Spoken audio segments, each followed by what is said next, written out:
DPR pun berencana membuat panja pemasyarakatan pasca kaburnya 7 tahanan di Rutan Kelas 1 Salemba, Jakarta Pusat. DPR menduga ada pihak yang membantu para napi untuk melarikan diri.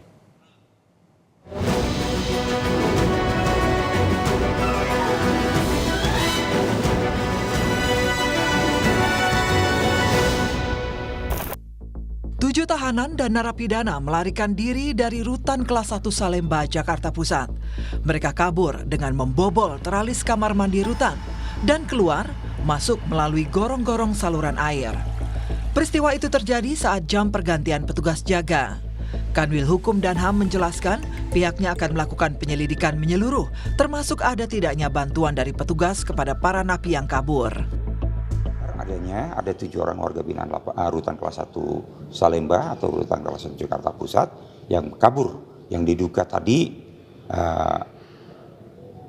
estimasi waktunya itu sekitar pukul ketahuannya itu pukul 7.50 sekian menit.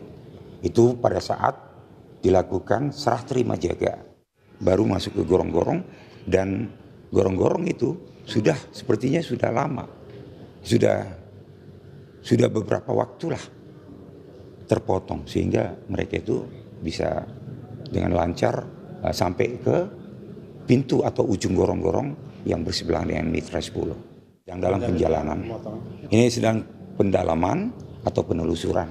Apakah seperti yang kami sampaikan tadi di awal, apakah ada bantuan dari pihak luar termasuk dari pihak kita.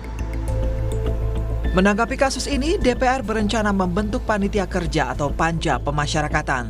Ketua Komisi 13, Willy Aditya menyebut panja akan dibentuk setelah mendapat masukan dari berbagai pihak atas masalah pembinaan tahanan dan narapidana. Ya, kita sudah mendengar itu dan kami sudah dalam trajektori ingin membuat panja pemasyarakatan khusus untuk pengawasan. Tapi tidak hanya dalam perspektif kapasitas ya. Kita ingin pendekatannya yang jauh lebih integratif. Bagaimana panja ini lebih berfungsi untuk melihat dan berkoordinasi tentunya, karena Komisi 13 ini kan basisnya adalah reformasi hukum. DPR juga menyayangkan Lapas Kelas 1 Salemba bisa kecolongan dengan kaburnya tahanan. DPR menduga peristiwa kaburnya 7 napi ini melibatkan orang dalam atau oknum petugas lapas. Ada napi yang bisa meloloskan diri, melarikan diri dari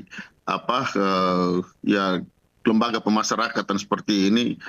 Ya kemungkinan besar pasti ada pihak yang terlibat, baik itu dari dalam atau dari luar atau kerjasama antara dalam dan luar gitu. Karena ya kalau kita perhatikan di lembaga pemasyarakatan itu kan ya mereka tidak punya alat-alat yang bisa digunakan. Apalagi ini kan teralis besi gitu. Bagaimana mungkin bisa menjebol dengan tangan manusia biasa bisa menjebol teralis besi itu hal yang mustahil gitu. Tim Inafis Polres Metro Jakarta Pusat beserta tim reserse kriminal Polsek Cempaka Putih sudah melakukan olah tempat kejadian perkara. Hal ini dilakukan untuk mengetahui jalur pelarian ke-7 tahanan itu. Namun petugas enggan membeberkan lebih detail tentang jalur pelarian yang diduga dilalui para tahanan. Polisi juga sudah merilis identitas dan wajah ke-7 tahanan untuk mempermudah petugas dalam pencarian. Tim Liputan Kompas TV.